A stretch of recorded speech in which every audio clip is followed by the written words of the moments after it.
반갑습니다. 10월의 마지막 주일입니다. 2022년 엊그제 시작한 것 같은데 이제 한 2달 남겨놓았습니다. 세월이 참 빠르네요.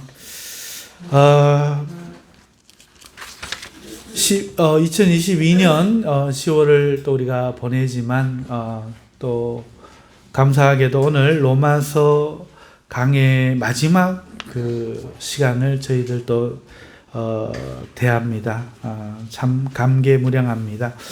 먼저 하나님께 감사드리고요.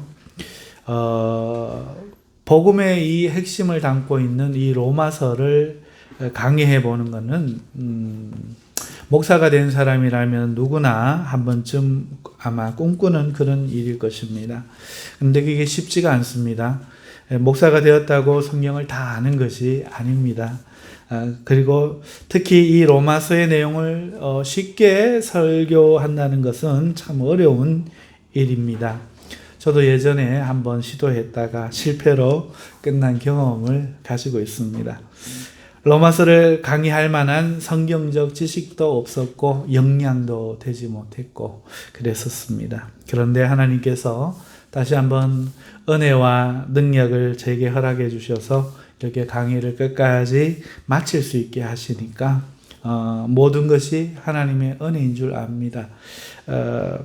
특별히 이 강의를 하면서 다른 주석이라든지 이런 것들을 참고하여 인용을 많이 하지 않고 하나님이 또 하게 하심도 감사하고, 그리고 그를 통해서 저에게 큰 유익이 있었습니다. 복음에 대한 이해, 믿음에 대한 이해, 교회와 사랑에 대한 이해, 저에게도 큰 성장이 있었습니다. 그리고 무엇보다도 앞으로 제가 목회의 날 동안에 이 교회에 계속 있을는지 다른 교회 갈는지 그거는 아무도 모릅니다.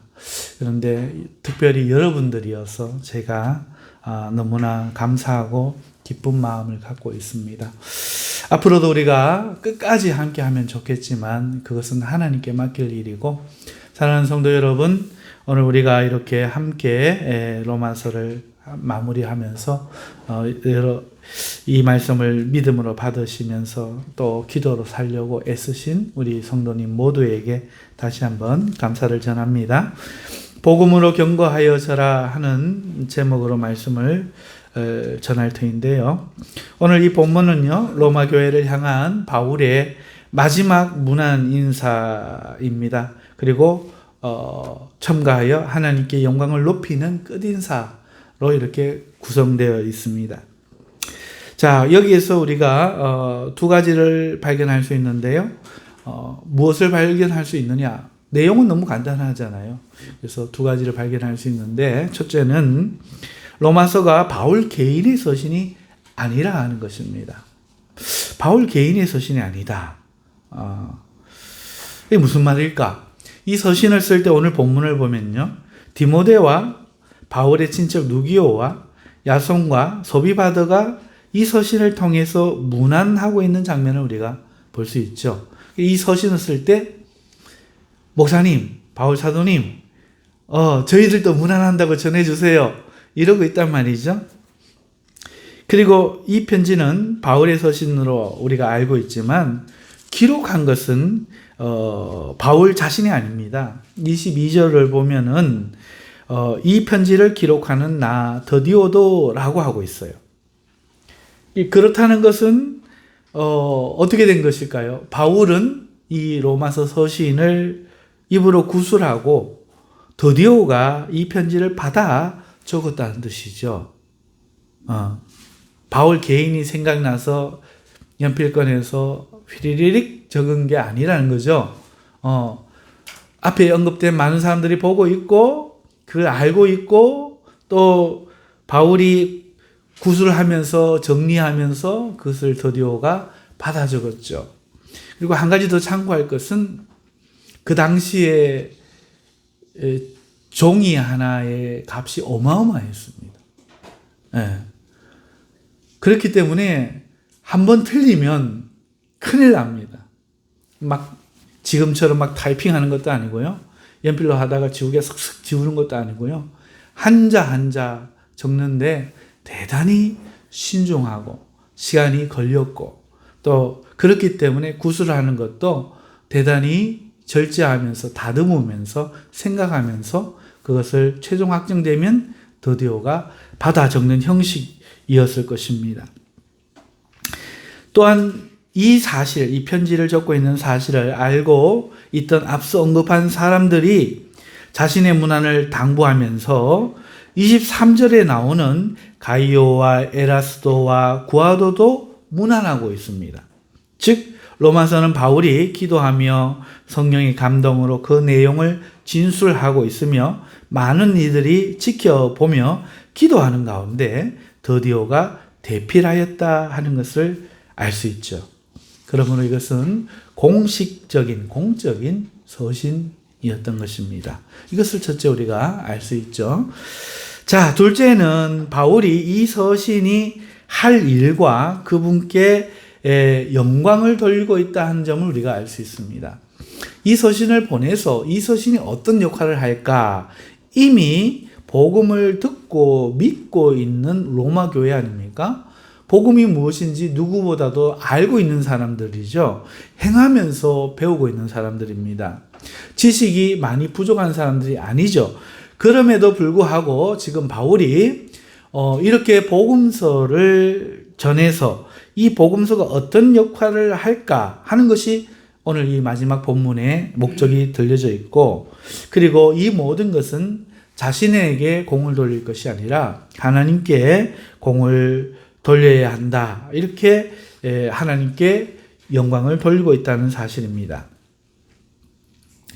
오늘 이 서신서가 전하여져서 로마 성도들이 이 기록된 복음으로 더 견고하게 하실 하나님의 뜻에 의하여 바울에 의해 기록되는 것이다 라고 26절에 기록되고 있습니다. 그러니까 이 서신서를 통해서 복음으로 하나님께서 로마교회 성도들을 더 견고하게 할 것이다 하는 것을 성령의 감동으로 깨닫고 지금 이 서신서를 쓰고 있다 하는 것입니다. 그래서 저도 로마서를 마치면서 강의 제목을 복음으로 견고하여 져라, 견고하여 지십시오 하고 권하고 있습니다. 자, 이게 오늘 이 본문의 마지막 내용인데요. 여러분 로마서 앞부분 생각나세요? 자, 그래서 대충 이제 뭐 자세한 거는 우리가 다 이미 들었고 생각나지 않지만 대략적인 것만 우리가 한번 살펴보면서 마지막을 마무리해 보도록 하겠습니다. 여러분, 이 로마서를 어디서 기록했고 언제 기록했는가 하는 것부터 우리가 조금 한번 보면요.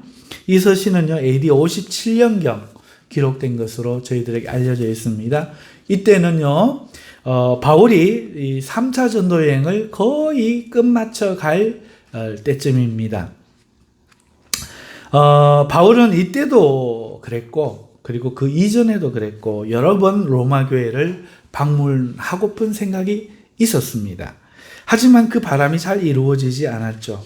그리고 이번에도 바울은 3차 전도 여행 끝에 갈 수가 없습니다. 왜냐하면 마게도냐와 아가야 지방의 성도들이 기근에 든 예루살렘 교회에게 한 구제 헌금을 들고 예루살렘으로 가야 했기 때문에 그렇습니다. 그래서 로마 방문은 다시 한번 미루고 이 서신을 통해서 내가 가는 이 예루살렘 행을 위해 기도를 부탁한다. 그곳에는 나를 죽이려고 하는 유대인들이 기다리고 있다. 이렇게 기도 부탁을 하고 내가 이 일을 마친 후에 스페인에 전도하러 가는 길에 로마 교회도 다시 한번 그때는 꼭 들려볼 마음을 가지고 있다. 그때 우리 반갑게 보자. 이런 목적으로 지금 적고 있죠. 사도행전 20장 2절에서 3절을 보면요. 바울이 헬라에 한 석 달 정도 머물러 있었어요. 3차 전도 여행에 지금으로 말하면 터키, 자기 고향 다소, 그 위에 부르기아 지방, 이런 지방을 다 거쳐가지고 우리 아시아 일곱 교회라고 하고 있는 그 교회를 거쳐서 아시아를 거쳐서 마게도냐로 갔다가 고린도까지 내려와서 이 헬라 지역에 석 달을 머물러 있었다고 하는 기록이 있습니다. 그리고 로마서 우리가 읽었는 16장 1절에 보면은 이 서신서를 전달한 사람이 갱그레아 교회의 여집사인 여집사 베베입니다. 그러면은 헬라는요 그리스를 지칭하는 용어잖아요. 그러니까 그리스, 이탈리아, 로마는 이쪽에 있고, 요 그리스 있고, 이 터키 아니십니까? 이 그리스 지역의 헬라의 고린도에서 동쪽에 있는 항구 도시가 갱그레아예요. 그러니까 이 편지는, 이렇게 와서 다시 배 타고 가려고 하는데, 이 배 타고 가려고 하니까 죽이려고 기다리고 있는 아덴에서 있는 유대인들 때문에 다시 위로 돌아가지고 고향 땅으로 가게 되거든요. 자, 그래서 이 석 달 기간에 아마 작성해서 이 고린도 교회 옆에 있던 이 베베, 여집사 베베, 갱그레아 교회, 한 15km 되죠. 그러니까, 갱그레 교회가 알고 있는 거죠. 그 여집사가 이 편지를 가지고 다른 사람들과 함께 물론 갔을 거라고 생각이 됩니다만은 로마에 가서 편지를 전했고, 이 시기에 기록했고, 앞서 말한 여러 동역자들과 함께 기도하면서 드디어가 대필하였다. 우리가 이런 상황이 지금 이제 2000년이 지났지만 우리가 이제 파악할 수 있는 내용들입니다. 자, 사도행전은 성령행전이라고 알고 있죠. 그렇지만 그 성령행전 역시 오늘 우리가 볼 때에 사람은 무시되고 막 하나님이 초월적으로 하는 그런 것이 아니고 사람들의 수고와 애씀과 노력과 눈물과 희생이 있고 수고가 있다는 거죠. 거기에는 배신도 있고 거기에는 또 그 고난도 있죠. 자, 그런 걸 생각해 보면 오늘 우리가 사도행전과 다른 시대를 살고 있다 이렇게 말할 필요가 없습니다. 그때도 역시 이렇게 사람이 쓰고 교회가 썼는데 이게 성경이 됐어요. 이 로마서가 사람이 씁니다. 드디어가 대필합니다. 많은 사람들이 기도하고 있습니다. 이게 오늘날 우리랑 비슷하지 않습니까? 우리가 회의합니다. 교회가 결정을 합니다. 누군가를 치리하고 하는 그런 모든 것들이 오늘 우리는 성령으로 하는 게 아니다 싶지만 그렇지 않아요. 여기가 바로 하나님의 역사의 현장인 것입니다. 자, 두 번째로 우리가 이 교회의, 로마 교회의 상황과 이 서신의 목적에 대해서 한 번만 더 짚어보면요. 바울은요, 고린도에서, 어떤 사람을 만나는데, 글라우디오 황제 때 로마에서 추방령 때문에, 추방당한 유대인이자 본도 출신 기독교인 아굴라와 로마 귀족 출신 그의 아내 브리스가를 만나죠. 그들이 바울과 함께 이 고린도 편지 썼던 이 고린도에서 동역을 하였고, 바울이 이제 그 예루살렘으로 가려고 수리아로 갈 때에 함께 그것을 떠나 에베소에서 바울의 부탁으로 그곳에 남아서 머물며 교회를 섬겼죠. 그런데 그 후에 바울과 이들은 부부는 헤어졌고 글라우디오 황제가 죽었어요. 서거라고 하는 게 맞나요? 죽자 이 추방령이 자동 해제가 되죠.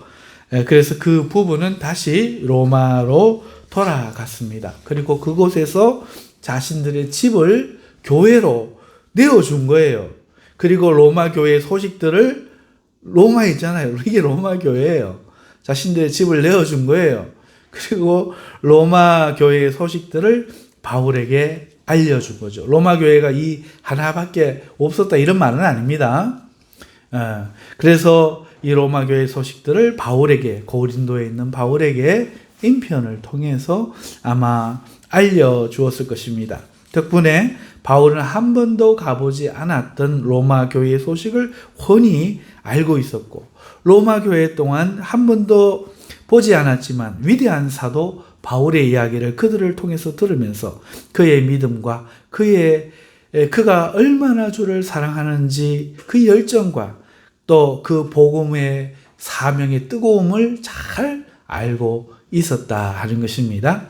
그리고 이때는 64년, 57년경이 기록되었으니까 64년경 네로로 인하여 시작될 그리스도인들에 대한 박해가 서서히 시작되고 있었죠. 따라서 바울은 성령의 감동으로 이것에 대비해서 지금 복음에 의해 더 자세히 복음을 그들에게 더 자세히 진술을 함으로써 앞으로 닥칠 이 고난 앞에 복음으로 견고하게 서도록 지금 성령께서 역사하고 계신다 하는 것을 우리가 또한 깨달을 수가 있고, 이것이 26절의 내용이었던 것이죠. 안 드러나는 게 없죠. 이 언어라는 게 참 무섭습니다. 그죠? 아무 생각 없이 읽으면 아무것도 못 깨닫지만 성령의 조명과 우리의 하나님 주신 은사를 사용하면 안 봐도 이게 지금 사람 마음이 어떻고 무슨 문제가 있고 어떤 상황이고가 다 드러납니다. 예수님이 그렇게 말씀하셨죠. 마지막 날에 뭐가 심판한다고 했습니까? 너희가 한 말이 너희를 심판하리라. 이 말이 사라지지 않습니다. 마지막 날에 그 말이 다 기록되어져 있습니다. 그리고 그 말로 우리가 심판을 받게 된다 말씀하셨죠. 그래서 우리는 자나깨나 말조심, 아멘. 자나깨나 하나님께 영광 돌리고 자기를 영광 돌리지 말고 남을 비방하지 말고 남을 세우는 말을 하는 우리 모두가 되어야 하겠습니다. 자, 그러므로 바울은요, 너희는 오직 박해받음을 두려워하지 말고 선으로 악을 이기며 세상에 대항하는 자가 되지 말고 오직 사랑과 소망으로 주를 기다리며 살라고 권하고 있는 내용이었죠. 우리가 이 복음의 내용을 한번 살펴볼까요? 제가 이렇게 결론만 말하니까 섭섭하네요. 이 1장부터 복음의 내용 이제 상황이고 어떻게 전개되고 무슨 성령의 계획과 뜻이 있었는지를 우리가 알지만 복음의 내용을 우리가 잠깐 살펴보면요. 이미 살펴본 바대로 모든 사람은 다 죄를 지어서 죄인이 되었다는 거죠. 의인이 한 사람도 없다는 거예요. 그죠? 모두가 하나님의 원수가 되었다는 겁니다. 그런 세상을 하나님이 사랑하셔서 하나님을 알지 못할 때에 원수로 있을 그때에 그의 아들을 주셔서 구원의 길을 열어주시고 누구든지 믿음으로 이 은혜를 받으면 유대인이나 헬라인이나 구원을 얻고 그것에 차별이 없다 하는 내용이 앞에 복음에 대한 내용이었죠. 그리고 그 후에는 너희가 이렇게 살아라 하면서 이제 박해받을 것을 두려워하지 말고 세상의 주권자들과 싸우려고 하지 말고 교회 안에 이상한 사람들과 싸우려고 하지 말고 선으로 악을 이기고 지혜로우며 세상에 대항하는 자가 아니라 세상에서 오직 사랑과 소망으로 주를 기다리는 삶을 살라. 이렇게 권하는 게 로마서의 간단한 내용 정리였습니다. 자, 이제 우리가 오늘 한 두 가지 마지막으로 이 정리하면서 제가 드리고 싶은 메시지를 두 가지 정도 전하려고 합니다. 여러분, 첫 번째 전할 저의 메시지는 세상은 언제나 반복된다는 겁니다. 여러분, 낮이 지나면요, 밤이 옵니다. 그리고 여름이 지나면 반드시 겨울이 오죠. 해 아래요, 새 것은 하나도 없습니다. 늘 역사도 계절처럼 되풀이 되고 있습니다. 이 나라가 흥하면 또 질 때가 있고, 그러면 또 약했던 나라가 흥하고, 그러면 그 나라가 큰 나라가 되면은 또 언젠가는 그 나라도 다른 나라에 의해서 무릎을 꿇게 되는 것이죠. 자, 그렇다는 것은 오늘 이 로마서에 기록되어 있는 것도 반복된다는 겁니다. 그 중에서 무엇이 반복되느냐? 죄가 반복됩니다. 여러분, 로마 교회에 이 복음이 전해질 무렵만 해도 세상은 영적으로 어두운 상태였습니다. 당시에 로마 시대의 죄악상을 역사를 조금이라도 보신 분들은 아실 거예요. 로마 황제는 자신을 신이라고称했고 사람들로 하여금 자신을 신으로 경배하게 했습니다. 그러니까 기독교는 어떻게 박해를 받았는가 하면은 하나님을 믿는다고 박해받은 게 아닙니다. 무신론이라고 박해받은 겁니다. 이렇게 신이 많은데 다른 신을 인정하지 않고 여호와 한 신만 인정하는 무신론자다, 유일신론자다, 이래 돼가지고 박해를 받은 겁니다. 로마 황제 자신도 신이라는 것이죠. 그리고는 그 신의 권능을 보이기 위해서 하는 게 뭡니까? 큰 경기장에서 그 포로들끼리, 죄수들끼리 검투사를 만들어 가지고 싸우고, 거기에서 빵을 백성들, 굶주린 백성들이 들어오게 하고, 콜로세움이라고 하는데요, 그곳에서 던지고 그 경기가 끝나면 이긴 자를 살릴지 죽일지를 신이 결정하는 거죠. 이렇게 해가지고 죽여라 죽여라, 이 백성들이 원하면 죽이고요. 이렇게 하면 살고요. 자, 그뿐만이 아닙니다. 날마다 화려한 축제를 펼치죠. 그곳에서는 이루 말할 수 없는 그 고약한 짓들이 펼쳐졌죠.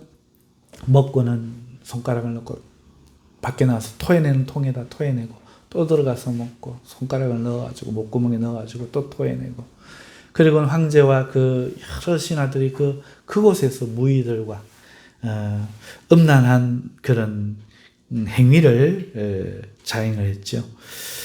자, 그렇게 하나님을 없다 하면서 이스라엘을 정복하고, 그러면서 기독교를, 예수님 믿는 우리 교회를 400년간 황제들은 탄압했습니다. 그리고 무수히 많은 그리스도인들을 살해했습니다. 죽였죠.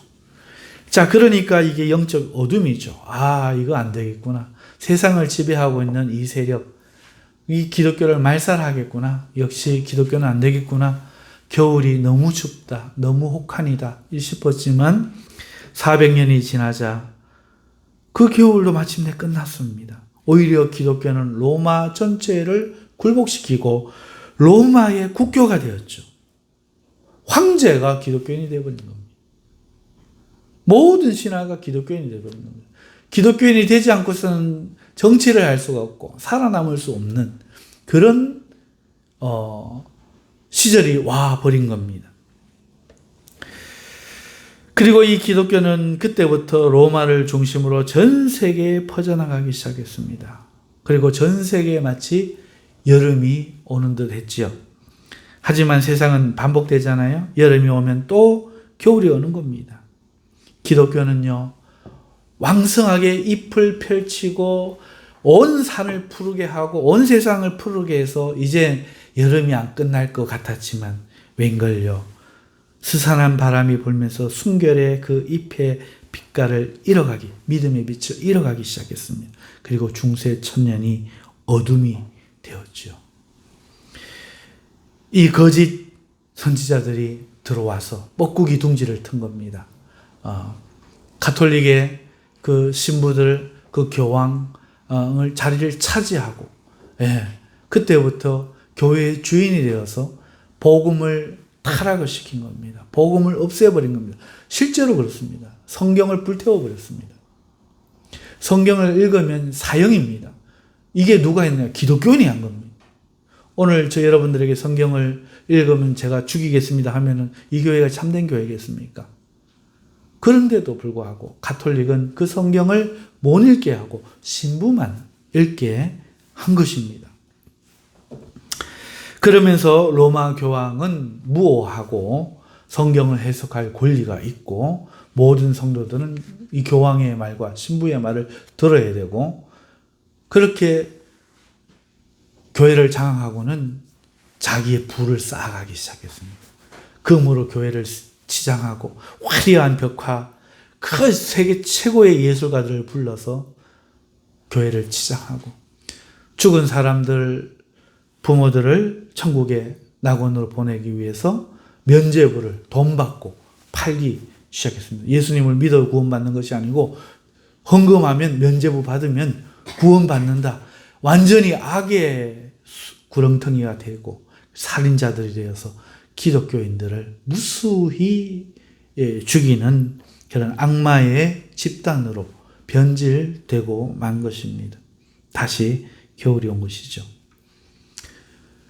이 겨울을 이제 뭐 온 세계를 로마 황제가 장악했던 그 겨울도 끔찍했는데, 이제는 기독교의 탈을 쓰고 온 세상을 장악하겠으니 이것이 어떻게 끝나겠는가? 이제 이 세상은 망했다 싶은 그때에 하나님은 마틴 루터와 그 외에 여러 종교 개혁자들을 일으켜서 종교개혁을 통해서 다시 한번 계절은 바뀐다. 하나님이 태초에 첫날에 빛이 있으라 하시고 계절과 그 시기를 만드신 것처럼, 낮이 오면 밤이 오는 것처럼, 겨울이 가면 여름이 오는 것처럼 결코 다시는 바뀌지 않을 것 같은 이 세상이 종교개혁에 의해서 복음의 빛이 다시 비쳐 솟구쳐 오르기 시작했습니다. 그렇게 순교를 통해서 무수히 죽었습니다.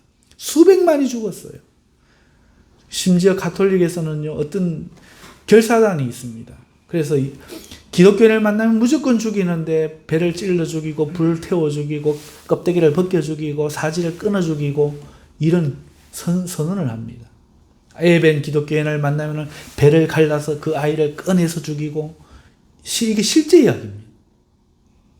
그것이 바로 예수회입니다. 예수회. 제수잇. 여러분들 혹시 아는지 모르겠어요. 실제 지금도 존재하고 있습니다. 그 기사단이에요. 그 일을 하는 기사단. 우리 모르고 그 제수의 성공회에 교수가 쓰고 이랬는 거 막 읽고 하시는데, 성공회는 조금 성질이 좀 다르긴 하지만 무서운 자들입니다. 그리고 그거를 사과하지 않았습니다. 그리고 그 제수회가 없어지지 않았어요. 여러분, 그들에게 죽임을 당하면서 이 세상에는 믿음으로 다시 한번 복음의 빛이 비춰졌고, 그렇게 교회는 부흥했고, 그렇게 우리 대한민국에도 미국의 남침례교회를 통해서, 그리고 스위스 여러 몇 군데를 통해서 복음이 들어와 이 땅에서 피 흘리면서 교회는 부흥했습니다. 그리고 그 수간들어 오늘 지금 우리는 어디를 보아도 십자가만 보이는 듯합니다. 이제 완연한 하나님의 여름이 오는 것 같습니다. 그런데 웬걸요? 2000년이 들어서자 세상은 다시 어둠으로 접어들고 있습니다. 여러분, 지금 낮으로 보이십니까? 스산한 저녁, 어스름한 밤으로 되는 시간으로 보이십니까? 우리의 믿음이 피어나고 가만히 있어도 기쁘고 막 만나서 일하자 그러고 막 저절로 되어져 가는 것 같습니까? 하자 그래도 힘이 빠지고 지치고 피곤하고 안 되는 시기 같아 보입니까? 세상은 다시 어둠으로 접어들고 있습니다. 많은 이들이 하나님보다 물질을 섬기기 시작했습니다. 하나님보다 자신의 이성을 믿기 시작했습니다. 다시 세상이 어둠에 잠겨들기 시작합니다. 다시 한번 마귀는 이 사상으로 이제는 성경 자체를 없애버리려고 한 겁니다. 인간의 생각으로 검증되지 않은 진리는 진리가 아니다. 과학적으로 졸지 마시고요. 과학적으로 증명되지 않는 진리는 진리가 아니다. 이 사상이 교회 안에 들어와서 신신하게 되었습니다. 그리고 목사님들이 이걸 배우고 있어요. 방법론을 배우고 있습니다. 성령의 나타나심으로 하는 것이 아니라 설교가 기술, 스피치의 수사학, 사람들의 호감을 가질 만한 것들로 변질되고 있습니다. 그렇게 세상은 다시 빛을 잃고 교회가 빛을 잃으니 어둠에 잠기기 시작한 겁니다. 물질적인 부흥과 국가의 부흥은 이제 예전에는 어떤 잘 사는 특별한 나라가 하나 있는 그런 거였다면 지금은 전 세계적인 현상이 되고 있습니다. 중국, 인도, 필리핀, 전 세계적으로 지금 경제가 호황을 내고 물질이 세계를 지배하고, 이제는 일본 하나가 휘청했더니 우리나라가 IMF를 맞아버립니다. 이제는 어느 나라 우크라이나 전쟁했더니 전 세계가 막 흔들려 버립니다. 그렇게 물질이 이 세상의 주인이 되고 인간의 이성이 주인이 되고, 이것을 장악한 금융권의 힘이 정치를 움직이고 군사를 움직이는 힘이 되어서 나중에는 이 집단이 666 표를 안 받으면 매매 못하게 만들어버리는 시대가 오는 것입니다. 그렇게 여러분 지금 이 시대는요, 다시 한번 로마 시대의 그 모든 세계에게는 로마로 통한다. 무역과 먹고 토하고 그 성적인 타락과 우상 숭배처럼요. 오늘 지금 이 번영과 이 영광 속에서 우리는 못 먹어도 고기 먹다가 죽습니다. 요즘은요. 음식을 남아서 버립니다. 너무 먹어서 살쪄서 덜 먹는 시대에 살고 있습니다. 그때 로마랑 비교해 보십시오. 그리고 그것이 다시 돌아왔다면 그들의 죄도 오늘 우리에게 다시 돌아왔지 않겠습니까? 바로 그렇습니다. 그때 그 죄가 다시 성행하기 시작했습니다. 사람들은 선을 행해야 되는데 선을 행하지 않고 영광과 존귀와 썩지 않음을 구해야 되는데 그러지 않고 대신 당을 짓고 진리를 따르며 자기들끼리 이 집단을 만들어 가지고 진리를 따르지 않고 남자들은 동성애를 행하고 여자들도 동성애를 행하고 여자들은 또 페미니즘으로 나서고 로마의 목욕 문화가 그렇듯이 오늘날 그 성적 타락을 그 시대와 같이 보여주고 있는 것이죠. 그들에게 많은 신들이 있었듯 오늘도 수많은 종교가 이 땅을 더럽히고 있습니다. 여러분, 어제 제가 밤에 잠깐 뉴스를 볼 때는 이태원의 할로윈 축제에 50여 명이 젊은이가 깔려서 압사했다고 소방등급 3등급으로 올려서 국가재난 정도로 해가지고 윤석열 대통령도 나서고 그래가지고 총리도 나서고 그런 일이 벌어졌다. 이게 무슨 일인가 이래 했는데 오늘 권사님 오시면서 가는데 목사님 뉴스 들으셨어요? 네. 그랬더니 151명이 죽었대요. 여러분 할로윈 축제가 뭡니까? 우리 영화에서 보지 않았나요? 정확한 기호는 모릅니다만은 미국의 아이들이 호박귀신 탈 구멍을 내가지고 촛불 놓고 이렇게 호박귀신처럼 해가지고 다니면서 사탕 얻어내고 하던 그 축제입니다. 귀신의 날이에요. 그런데 그게 지금 대한민국에서 갖가지 이상한 분장들을 다 하고 젊은이들이 세계 외국인들 한국 청춘들이 모여가지고 얼마나 많은지요.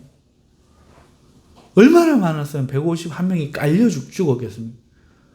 막 길거리에 쫙 늘어서서 이 의사들이 이러고 있길래 마네킹을 두고 인공호흡 하는 무슨 어떤 그런 걸 하는가 이렇게 했는데 아니 그게 전부 사람이에요. 여러분 같은 20대들이 그렇게 그 거리에 151명이 누워 있었던 거예요. 그들이 뭐 했겠습니까? 지금 이 시대의 젊은이들은 마약과 섹스와 술로 삶의 목적을 잃고 그것들로 인생을 대체하고 있습니다. 오직 폰, 오직 게임, 그리고 돈이 생긴 나이가 되면 여자, 남자, 술, 마약. 왜? 할 줄 아는 게 그거밖에 없어요. 회사를 왜 다니느냐? 돈 벌어서 술집 가려고. 다시 한번 이 세상은 죄가 반복되어 왔습니다. 다시 한번 돌아왔습니다.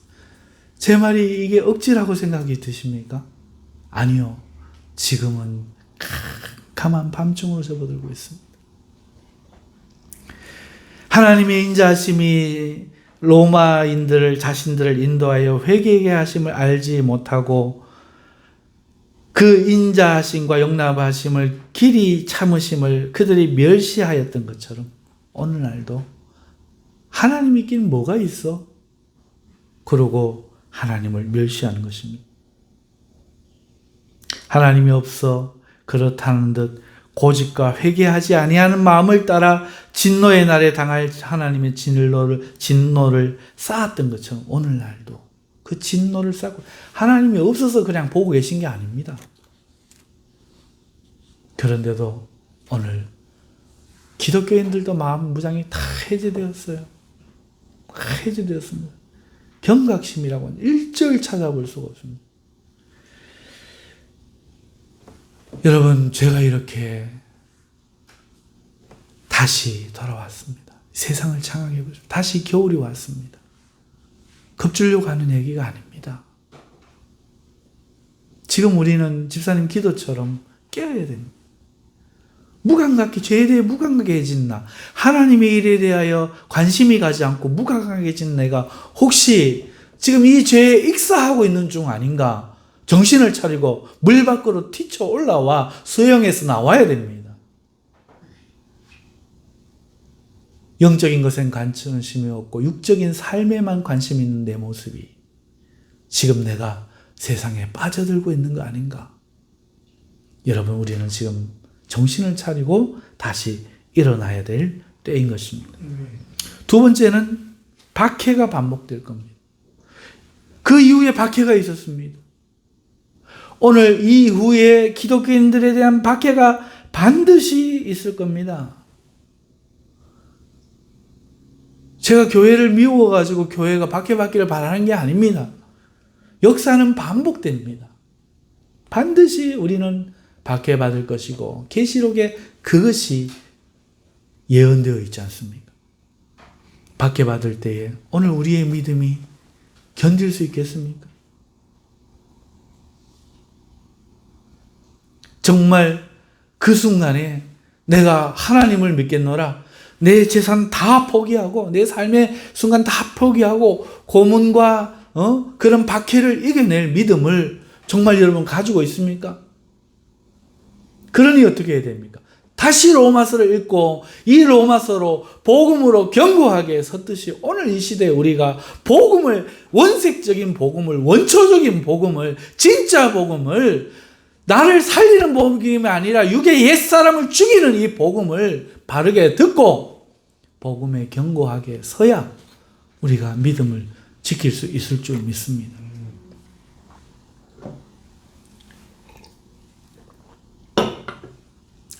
사랑하는 성도 여러분, 말씀을 맺겠습니다. 로마서를 마치면서 여러분, 믿음을 뭐라고 생각하십니까? 복음에 대해서 우리가 봤습니다. 그럼 믿음을 뭐라고 생각하십니까? 여러분, 지금 저는 교회의 현실에 대해서 정말 마음이 슬픕니다. 목사님들, 권사님들 전부, 장로님들까지 전부 저를 포함해서 세상 사상에 젖어 있어요. 그러면서도 몰라요. 어제 어떤 권사님이 오셨는데 그 교회 하루에 5분 성경 보고, 맞죠? 10분 운동을 한답니다. 하루 5분 기도하고. 그래서 모든 성도들이 그 동참하도록 그렇게 하자고 합니다. 그래서 제가 그 권사님에게, 권사님 그거 신신학입니다. 그 마귀의 수작질입니다. 기도하자고 하는데, 기도 안 하던 사람들 그거라도 하자고 하는데, 기도하지 않는 사람들, 말씀 보지 않는 사람들 5분이라도 보자고 하는데 그게 덕이 되면 덕이 됐지 왜 그게 마귀의 수작질입니까? 권사님 깜짝 놀라셨겠죠. 목사 앞이라 차마 그렇게 표현은 안 하셨지만, 여러분, 어떤 운동하고 있는 사람이 운동을 열심히 합니다. 숨이 한계에 왔습니다. 자기 하는 만큼 했습니다. 그때 코치가 뭐라고 한 줄 압니까? 그때 코치가 5분만 더요.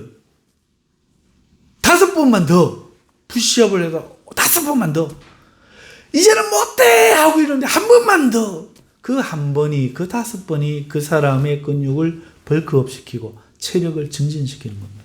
스포츠를 요즘 다 아시니까 아시겠죠? 이건 그때 해당하는 겁니다. 여러분들이 다 하루에 말씀을 읽는데 우리 10분 운동합시다. 그때에 1시간에 5분만 더 하기 운동. 1시간 기도에 5분만 더 기도하기 운동. 그거는 능력을 일으킵니다. 그런데 아무것도 안 하고 있는 사람들에게 5분만 운동합시다. 5분만 걸읍시다. 그러면 사람들이 어떻게 할까요? 5분만 걷는 거야. 그리고 할 거 다 했다. 지금 이 대한민국의 교인들이 아무것도 안 하고 있는데 그러면 그걸로 위안 삼는 거예요. 왜? 그게 인성의 본질이잖아요. 상황이 있죠. 언제 하면 득이지만 언제 하면 손해가 되는 거예요. 우리에겐 그 지혜가 있어야 되잖아요. 마귀는 항상 반대로 하거든. 지금은 그런 운동할 때가 아닙니다. 뭐 해야 될 때입니까? 회개하라. 그렇지 않으면 멸망받을 것이다. 너희가 지금 하나님을 믿는 그 믿음이 너희를 구원할 수 있느냐? 지금은 외쳐야 될 때입니다. 그런데 5분으로 대체시키는 거죠. 그렇다면 이것은 마귀의 노략질입니다. 이걸 못 깨닫고 있는 거예요. 영안이 어두워진 거예요. 사랑하는 성도 여러분, 지금 우리는 이 물질을 만든 세상에서, 인간 중심의 세상에서, 나를 높이고 나를 행복하는 것을 선으로 여기는 세상에서, 심지어 예배도 나의 행복을 위해서 교회를 골라 찾아가는 세상에서, 기도도 내 행복해지려는 목적으로 하는 이 사상에서 탈출해야 되고 회개해야 되는 그런 시대를 우리는 살고 있습니다. 믿음으로 살다가 한번 믿으면 구원받습니까? 성경에 보면 믿음이 떨어지지 않습니까? 예수님을 믿고 살다가 예수님을 부인해도 그 사람이 구원받습니까? 아닙니다. 끝까지 그 믿음을 지키는 겁니다. 그 믿음이 자기를 구원하는 겁니다. 누가 이것을 흐리게 합니까? 누가 복음을 마음으로 믿으십니까? 입으로 고백하십시오. 당신은 구원받았습니까? 이렇게 싸구려 양말로 팝디까? 당신의 진정한 회개와 예수 그리스도를 주로 믿고 섬김과 따름, 그리고 자기를 부인하고 십자가를 지고 따라가지 않으면 결단코 그 믿음은 자기를 구원할 수 없고 귀신도 올라타서 두르게 패버리는 유대인 제사장과 다르지 않은 겁니다. 그런 사람은 기도에 능력이 없습니다. 하나님 말씀으로 세상을 분갈할 영적인 판단력이 사라집니다. 그저 자기의 감정이 있을 뿐입니다. 사랑하는 성도 여러분이요, 지금은 다시 어둠이고 다시 겨울입니다. 이대로 있다면 다 동사할 겁니다. 사랑하는 성도 여러분, 이제 우리는 깨어야 됩니다. 회개해야 됩니다. 일어나야 됩니다. 말씀을 읽어야 됩니다. 기도해야 됩니다. 그리고 이 복음으로 믿음을 견고하게 만들고 견고해져야 됩니다. 이 축복이 저와 여러분들에게 있으시기를 주님의 이름으로 축원합니다. 기도하십시오. 하나님 아버지 감사합니다. 로마서를 강해를